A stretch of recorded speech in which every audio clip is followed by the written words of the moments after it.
Hello everyone and welcome back to my channel.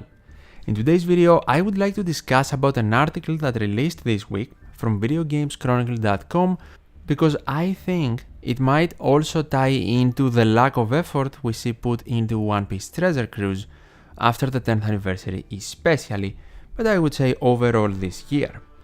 The title goes as follows. Bandai Namco has reportedly cancelled several titles and is cutting its workforce. The company is reportedly pushing employees to leave rather than firing them. Which obviously first of all sounds horrible, and second of all, we cannot be 100% certain, this is just a report, right? It is allegedly happening.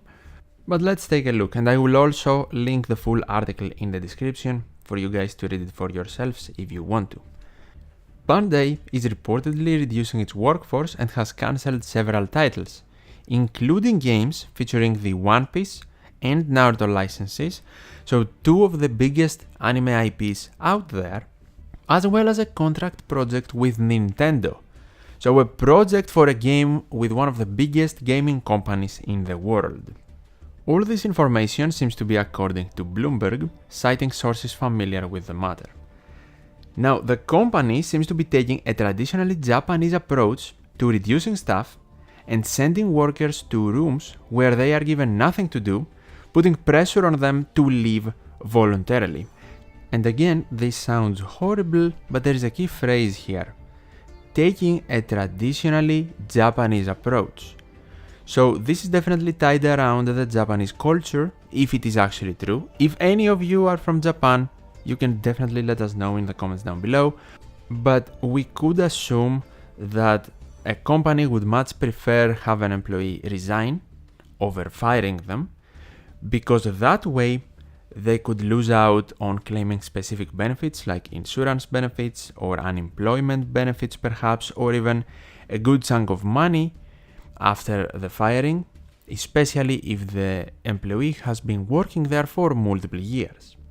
In a lot of countries and regions, this is exactly the case, but I am not 100% certain about Japan, so I can't present it as a fact, right? But immediately, as soon as I read the phrase Japanese approach, I immediately thought about a comment in my video where I talked about me being very demotivated with the game, One Piece Treasure Cruise, and burned out and generally wanting to take a break a couple of months back. But I have also mentioned multiple times in my videos that I simply cannot understand the decisions Bandai is making. So to help me understand, the user Protostar8 said the following. If you want to understand the decisions they are making, of course referring to Bandai, you have to understand Japanese culture. This game is a dinosaur, and it is apparent that Bandai will not allow a third One Piece mobile game to enter the market. So either this or the other one is going to have to go. So essentially he says that they don't want another One Piece game in the global market other than One Piece Treasure Cruise and One Piece Bounty Rush. If a third one was to appear, one of the two that we currently have has to go. And I don't think that will be One Piece Bounty Rush because I guess it is the more profitable between the two titles at the moment. Japanese people are huge into saving face. So how do you cancel a game that is making tons of money while saving face? You can't. So you have to tank the game, but in a way where you can blame the users and not the creators. And he follows with that if we frame things this way, a lot of the bad decisions, including the hiring of Yoshi in his opinion, makes sense. Because he says that Yoshi is a game killer, he almost did it with Dokkan, and then for some reason OPTC hires him. The commenter thinks it is because they wanted to soft kill the game, because it is being operated by a skeleton crew and they are going to most likely continue to make bad decisions until people are driven away. And I have to interject here real quick, I do not think that we can go that back and say they wanted to destroy the game since the Yoshi hiring, Because even if he did bad in another game, which I don't know about, I have never heard about him before, yes, I knew that he came from a Dragon Ball game, but that is essentially it. And the game after Yoshi's hiring also followed a lot of Dragon Ball Dokkan Battle patterns, but I do not think they wanted to destroy the game or get it out of the market back then.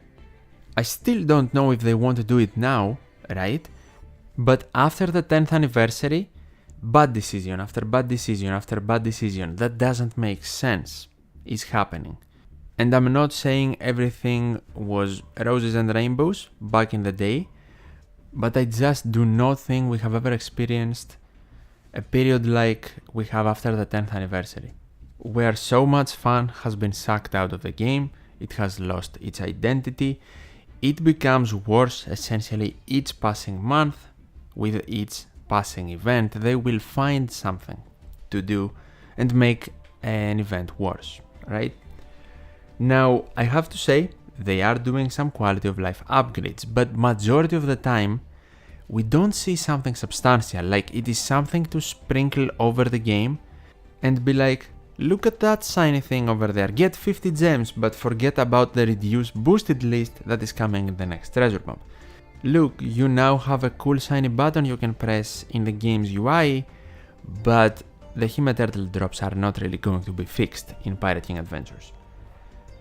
They are doing some good quality of life updates as well, but nothing substantial really changes. And I would also like to add here, just quick parenthesis, from the OPTC team letter for version 14.2. It is the most pathetic quality of life change I have seen advertised in a game in my life. The back button in Pirate King Adventures while you're editing your crew. It is absolutely pathetic that it was not in the game from the start. The mode has been out from more than a year, probably closer to 2 years at this point, and we did not have a back button. No, if you press to enter the boss while editing your crew, you couldn't go back to do your daily quests or do another thing, or even actually feed a unit, level it up, limit break it, or whatever. You can't do that from the Pirate King Adventures menu. You had to close the app and reopen it. Anyway, I always hated that, so I had to get it out of my chest. Now some cool quality of life changes are also happening, but to get back to the original point of the comment, maybe we are seeing the save face Japanese culture thing the comment is talking about, especially after the 10th anniversary. Maybe it's like the game reached its expiration date with the 10th Annie, and then the higher-ups were like, perfect, now let's just see how much money we can make from this game with putting even less effort, minimal care into it going forward, and whoever quits, quits.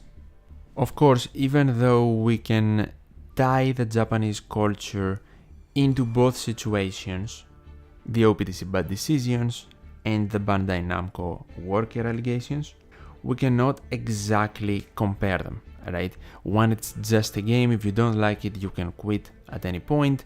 The other one is a job and people's livelihoods are impacted heavily. And to go back to that, it is stated that 200 workers were moved to such rooms with nothing to do, leading to 50% of them just quitting. No severance, no nothing. They just quit on their own accord. And the Bandai Namco representative also contacted Bloomberg.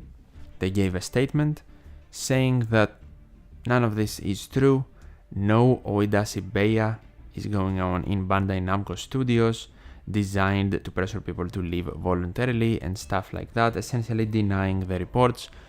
It is obviously worded as a corporate answer, and it might be true, it might not be true. They're not going to just come out and say, yes, this is exactly what we are doing. That would never happen. We can't know for sure, we just have the reported information. And for those that also do not know the term Oidashi Beya, just like I did not, it is actually a practice used by Japanese corporations to isolate employees by giving them no tasks, in an effort to get them to leave on their own volition, rather than, of course, firing them. Hopefully I am not mispronouncing the term, but that is what it means. Something I personally know for sure from my talks back in the day when I was playing Yu-Gi-Oh! Duel Links as well with Japanese players, that spending money on games and gacha games as well is more of the norm in Japan, something that happens all of the time, and it is also generally accepted. It's not frowned upon or anything like that, and that is one of the reasons why tons of gacha games, One Piece Treasure Cruise included, are first released in Japan or generally in an Asian region, and then after a couple of months, maybe even a year, if they are successful and they make good money, they get a global adaptation and they are translated into English and other languages for the global audience to also join in, and they can make more profit. We also have to consider the fact that a lot of gacha games are based on anime IPs, and these are extremely popular in Japan, especially if they are originated from Japan. So these games have a target group, the Japanese players and fans of the series, that are then going to play the gacha game and spend on it to get characters and stuff. The culture in Japan is also the reason why we see majority of gacha games, if not even all of them, make way more money from the Japanese player base specifically, even if we compare that with all other regions and languages combined. And the same thing happens with One Piece Treasure Cruise, One Piece Bounty Rush, and other very popular gacha titles. We cannot fully understand the Japanese culture if we haven't experienced it, and we are talking about reports here, so we cannot be 100% certain what is exactly going on in Bandai Namco studios. But if this is true, it doesn't sound too good for them, that's for sure. The commenter has based an opinion and has knowledge from an Asian professor and also a friend living in Japan for multiple years, both explaining the save face Japanese culture the same. Do you have similar experiences or people in your life that know the information from? Or are you living in Japan yourself? Let me know in the comments down below, and I would be really interested to read your opinions on everything we discussed, including the reports of the article. Let me know, and as always, thank you so much for watching, take care, and I'll see you in the next one.